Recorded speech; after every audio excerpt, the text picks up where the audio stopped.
I'm hyped for Universal's epic universe, particularly Dark Universe, and while I'm kind of trying to stay spoiler-free on as much stuff as I can at this point, so I can experience it all brand new and fresh, I have watched a lot of the promo videos they've put out about it, and as a huge Universal Monsters fan, one of the lines in the Dark Universe promo video really stood out to me. And that line is, Dark Universe is inspired by all the Universal Monster films.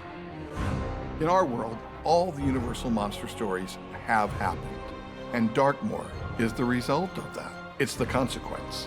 And I took this as a challenge. I want to see if the land looks to actually be keeping all the Universal Monster movies in continuity, and if not, which movies are actually referenced. And going even further, I want to see if we could use this to estimate when Dark Universe is actually taking place. I fully understand this is a bit ridiculous. It's all for fun. Doesn't mean I'm not going to analyze it way too closely. So the first thing we need to ask to even make this list is what counts as a Universal monster? I mean, the majority of the Universal classic horror movies are based off of novels and plays. So for the most part, the characters themselves didn't even originate with Universal Studios. And honestly, thinking about it, anything from the last 50 years or so, probably even longer, feels weird to call a Universal monster. So we're going to have to put some loose criteria in place here to define what we're talking about. Even the Frankenstein monster didn't start off in Universal films. There was a 1910 Thomas Edison short that he debuted in. So if judging by the criteria you can look at with the Frankenstein monster, do you say that Chucky from Child's Play is a Universal monster? First movie came out with MGM, but all the sequels came out under Universal, and that just doesn't feel right. So I think the best rules we could put in place for defining a Universal monster is that they're monsters from Universal films made in the 1920s through the 1950s. And then from this list, we'll also include any of the sequels or remakes. And honestly, I'm saying sequels in the loosest way possible. I'm looking at you, Mummy franchise. But anyway, those films are The Hunchback of Notre Dame, The Phantom of the Opera, Dracula, Frankenstein, The Mummy, The Invisible Man, The Wolfman, and Creature from the Black Lagoon. There's also 3 one-off films that I would like to include in this: Dr. Jekyll and Mr. Hyde, This Island Earth, and The Mole People. By my count, this gives us a total of 49 movies that could be potentially included in the Dark Universe. Now let's look at what Universal has shown us. In their promotional videos, they've included audio and video clips from 9 Universal Monster movies. While some of these are interesting choices, and we'll discuss those a bit later on, we're going to count all of these movies as safe, since they were included in that material. And these movies are Frankenstein, Bride of Frankenstein, Wolfman 2010, Van Helsing, Creature from the Black Lagoon, The Mummy, The Invisible Man, Dracula, and Dracula Untold. But now that we know which ones are safe, we're going to make some eliminations right off the bat here. And I think the easiest thing to do is to get rid of most of the remakes. The remakes include Phantom of the Opera 1943, Dracula 1979, The Mummy 2017, The Wolfman 2025, The Invisible Man 2020. So for the most part, all of these are either less iconic retellings of the original movies or modern retellings that have little or nothing to do with the original film. So we're going to exit this first test with 5 movies eliminated, and we are down to 90% of the original list. Next, we need to establish a timeline for these movies. The earliest films take place in the 1400s, and the latest movies take place in the mid-1990s. Now, how do we end up in the 90s? Blame the last 3 Mummy sequels. I don't mean the Brendan Fraser ones, I mean the ones from the 40s. A lot of the Universal Monster sequels take place more or less in the year the movie came out. Or at least they don't make any particular mention of it being a different time, so we just kind of assume that they take place when the year of the movie is. The Mummy's Hand falls into this category, so we can assume it takes place in the 40s. However, when they made The Mummy's Tomb, it's said to take place 30 years later. The Mummy's Ghost takes place directly after Tomb, but then we get to The Mummy's Curse, where they say another 25 years has passed. All these movies still act like they're in the 40s. The time passage is really just a convention to kind of isolate the movie from the one prior to it. It's not going to be some elaborate thing to have Karis watching Seinfeld. What's the deal with these Tana leaves? I'm going to hold on to these movies for right now, but I think we can blow away some modern spin-offs that have current day technology. These being Renfield and Abigail. Now we're moving on to 2 movies, and It leaves us at 86% of the original list. But for a better idea of the era, let's look at Darkmoor itself. Concept art shows the lighting being primarily through candlelight, or if we're being generous, gas lamps. Electricity is incredibly important in the land, but it looks to be that wild, free-flowing electricity of Dr. Frankenstein's lab and not something you're getting out of a wall socket. Looking at the fact that we are seeing Frankenstein Manor and the Burning Blade Tavern, we can assume that this is taking place in Bavaria and the Alps, so Germany or Austria. Trying to put things in line with when the movies came out, I looked up how widespread electricity was in the 1930s in Europe, and it looks like even in rural areas, it was fairly common by the end of the 30s. So then I had to decide, is that a clue? Does the lack of electricity in Darkmoor mean that it takes place at an earlier date? Or is it just the electricians aren't going to come into a town overrun with werewolves and vampires to wire up the grid?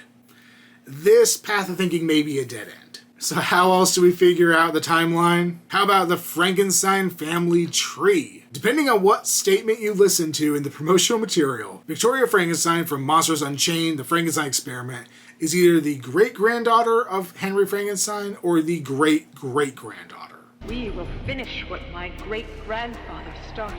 Victoria Frankenstein is the great-great-granddaughter of Henry Frankenstein. Again, dates can be elusive with these movies, but let's say the original Frankenstein and Bride of Frankenstein take place in 1820. That would give us a family tree that looks like this. The ages of the characters are based on the ages of their respective actors at the time of their movies. Using that data, we can work backwards and forwards to get character birth years. For the sake of this video, we're going to assume there's no other family members or extramarital affairs that we don't know about. We know Henry Frankenstein had 2 sons who each had 1 child of their own. We don't know if Victoria is descendant from Peter or from Elsa. And yeah, this gets confusing because Ludwig's daughter and Wolf's wife are both named Elsa, but in this case we're talking about Ludwig's kid.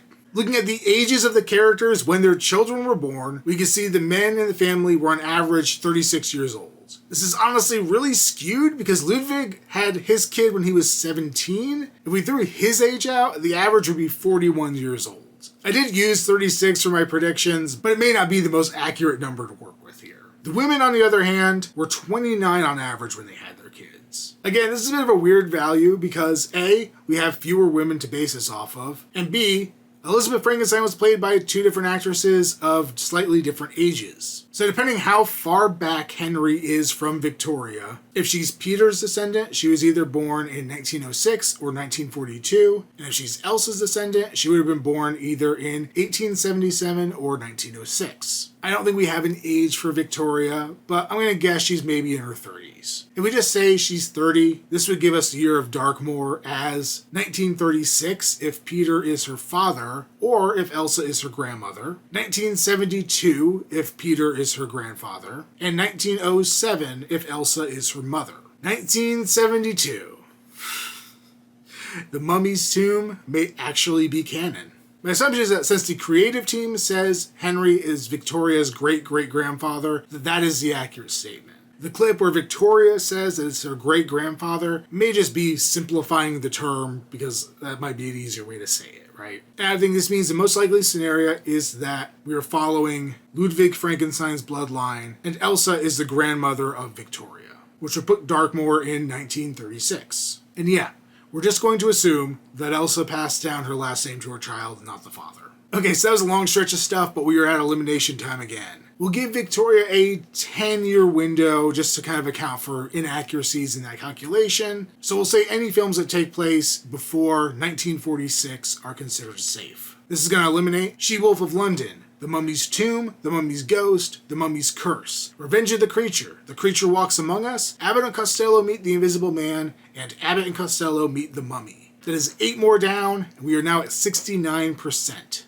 Nice. But honestly, you could argue She-Wolf was probably filmed in 1945, and really it's just on the edge of the cutoff. And as I mentioned before, the Mummy movies kind of really take place in the 40s, even if the dates don't really line up. But hey, we gotta draw the line somewhere, and I'm making a stand here. And now we get to the weird part. I've tried to show my work on all of this, but this part's just going off feelings. First off, we got 2 oddball entries that I think are just gonna get eliminated off this list. The Invisible Woman and Invisible Agent.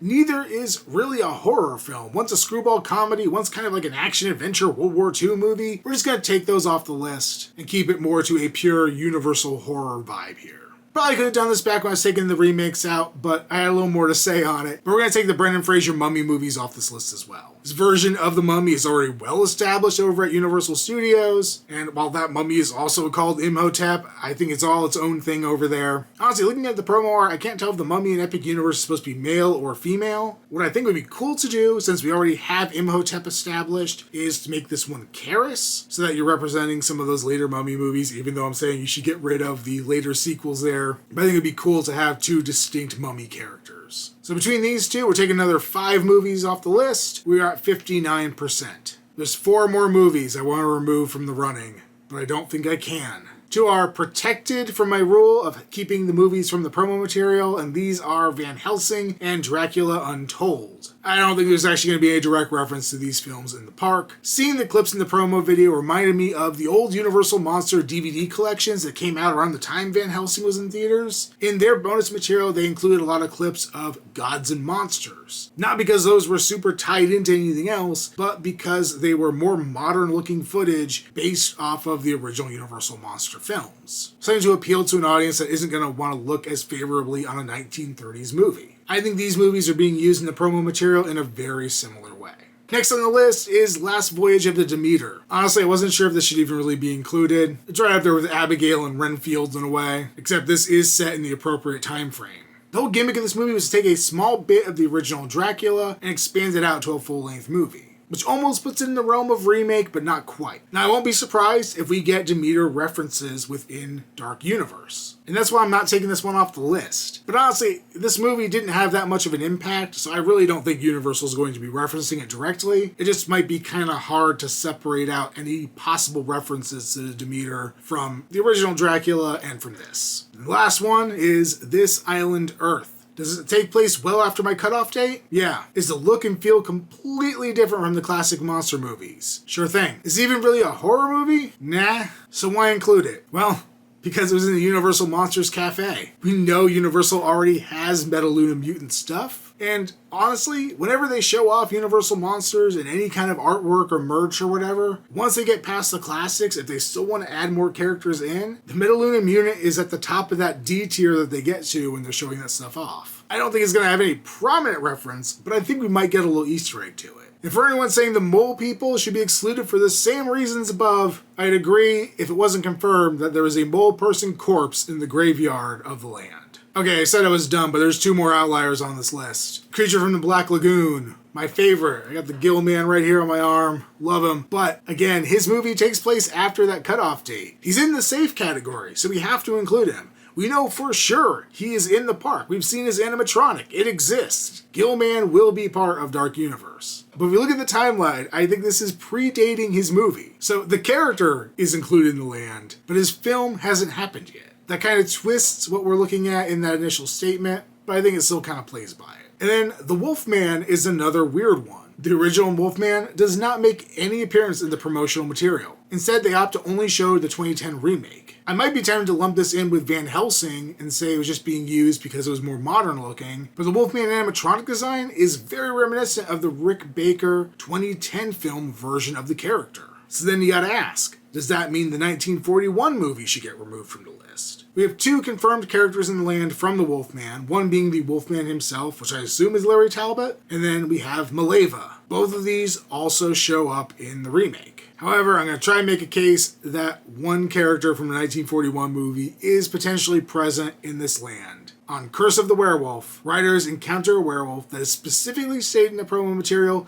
not to be the Wolfman, but it's rather like the long-snouted, more wolf-like version of a werewolf. I think this may be Bela. In the 1941 film, Bela appears in wolf form, just as a wolf, or really a dog, but a wolf. He's not a human hybrid of any type.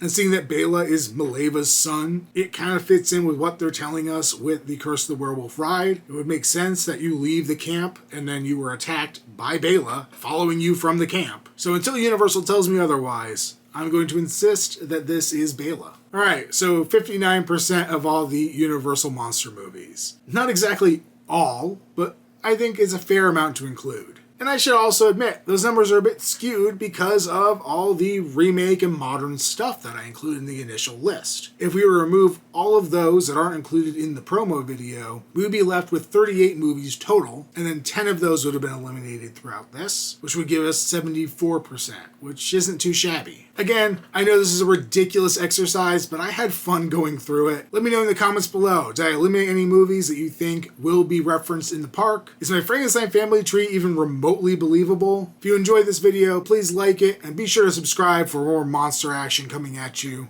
I'll see you next time.